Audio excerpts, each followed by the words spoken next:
aí está,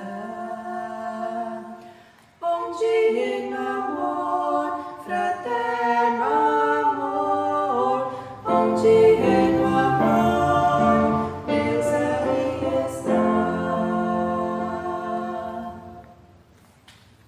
Leitura conforme o Evangelho de Mateus, do capítulo 22, dos versículos 34 até 46.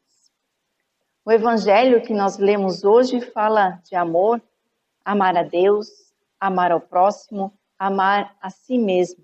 De onde vem o amor? Como podemos demonstrar o nosso amor a Deus, ao nosso próximo ou a nós mesmos?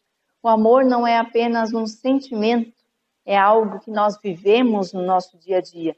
O amor é ato, atitudes que se demonstram, atitudes de amor ou falta de amor. Quando nós amamos alguém, nós assumimos um compromisso com esta pessoa. E os mandamentos colocados aqui por Jesus se desdobram em 3 partes: o amor a Deus, aos outros e a nós mesmos. E quando dizemos que amamos, assumimos esse compromisso de respeitar, de ouvir, de cuidar e muito mais do que isso. Em primeiro lugar, Jesus coloca o amor a Deus, amar a Ele acima de todas as coisas.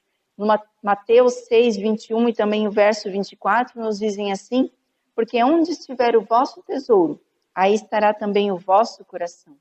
Ninguém pode servir a 2 senhores, porque ou há de odiar um e amar o outro, ou se dedicará a um e desprezará ao outro. Não podeis servir a Deus e a Mamon.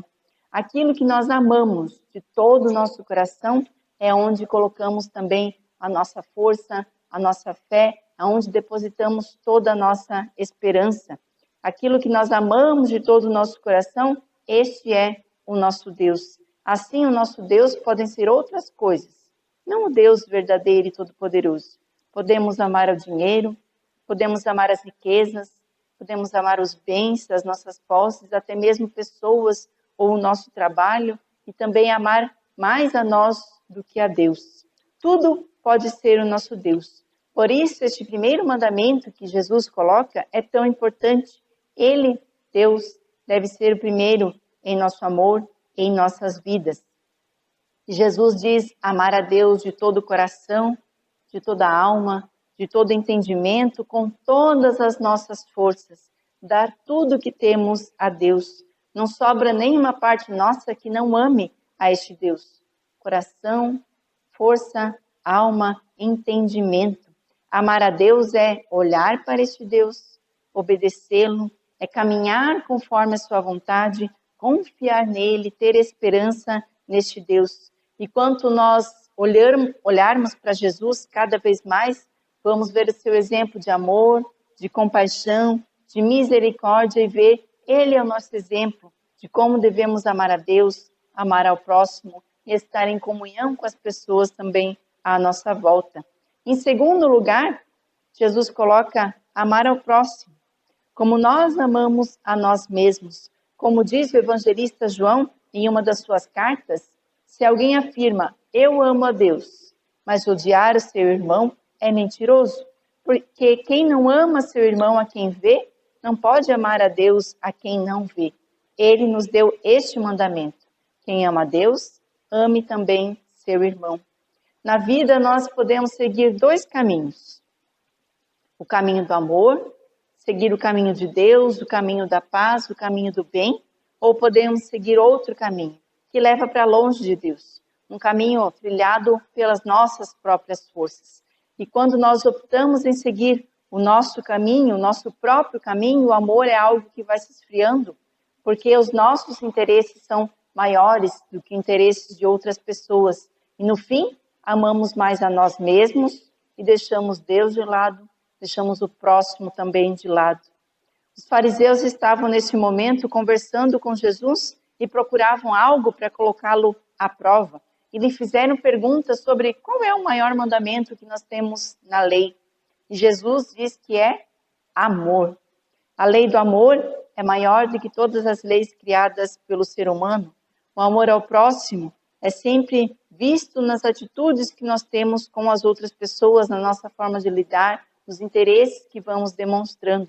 Eu quero contar uma história para vocês que está na nossa Bíblia, no livro de 1 Reis, o capítulo 3, bem no comecinho do livro de Reis, e nós podemos então ler esta história sobre duas mulheres, duas mães. 1 Reis 3, do verso 16 até o fim do capítulo. Vieram então duas prostitutas ao rei e se puseram diante dele. Disse-lhe uma das mulheres: Ah, senhor meu, eu e esta mulher moramos na mesma casa, onde dei à luz um filho. No terceiro dia, depois do meu parto, também esta mulher teve um filho. Estávamos juntas. Nenhuma outra pessoa se achava conosco na casa, somente nós, ambas estávamos ali. De noite, morreu o filho desta mulher, porquanto se deitara sobre ele. Levantou-se à meia-noite, e enquanto dormia a tua serva, tirou-me a meu filho do meu lado, e o deitou nos seus braços, e a seu filho morto deitou-o nos meus. Levantando-me de madrugada para dar de mamar a meu filho, eis que estava morto, mas reparando nele pela manhã, eis que não era o filho que eu dera à luz. Então disse a outra mulher: Não, mas o vivo é meu filho, o teu é o morto. Porém esta disse: Não, o morto é teu filho, o meu é o vivo. Assim falaram perante o rei. Então disse o rei: Esta diz: Este que vive é meu filho, e teu filho é morto. E a outra diz: Não, o morto é teu filho, o meu é o vivo. Disse mais o rei: Trazei-me uma espada. Trouxeram uma espada diante do rei. Disse o rei: Dividi em duas partes o menino vivo, e dai metade a uma e metade a outra. Então a mulher, cujo filho era o vivo, falou ao rei, porque o amor materno se aguçou por seu filho, e disse: Ah, senhor meu, dai-lhe o menino vivo, e por modo nenhum o mateis. Porém a outra dizia: Nem meu, nem teu, seja dividido. Então respondeu o rei: Dai a primeiro o menino vivo, não o mateis, porque esta é a sua mãe. Todo Israel ouviu a sentença que o rei havia proferido, e todos tiveram profundo respeito ao rei, porque viram que havia nele sabedoria de Deus para fazer justiça. É uma história interessante que nós ouvimos no livro de Reis, e nós podemos aprender muito com ela. As duas mães chegam diante do rei com uma questão. O rei era como um juiz da época que poderia resolver essas questões entre as pessoas. E vejam que a verdadeira mãe amava seu filho acima do seu próprio interesse.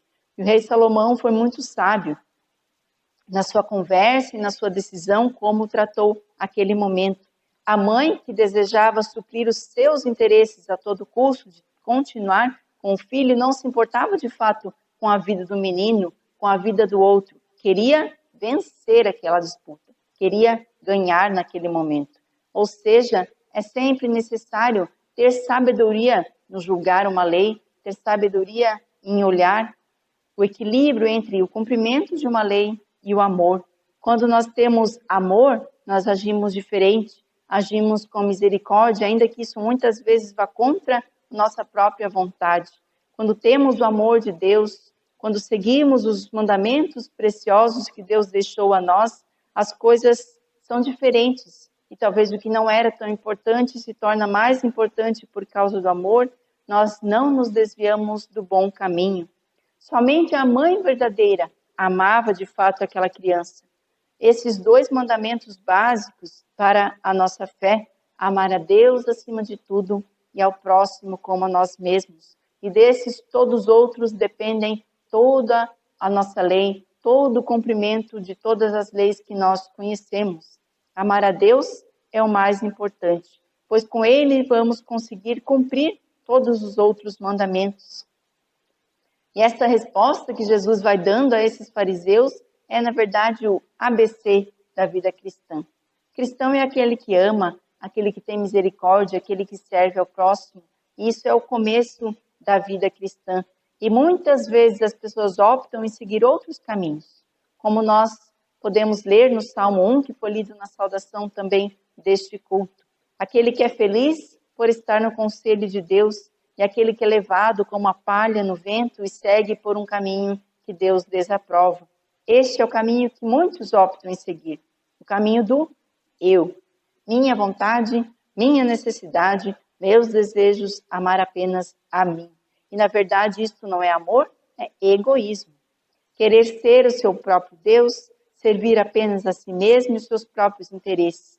Aquela mulher não se importava se a criança está viva ou morta, queria ganhar aquela disputa. Enquanto a mãe, que sentia o amor, preferiu então que o filho dela ficasse com a outra mulher, mas que ficasse vivo.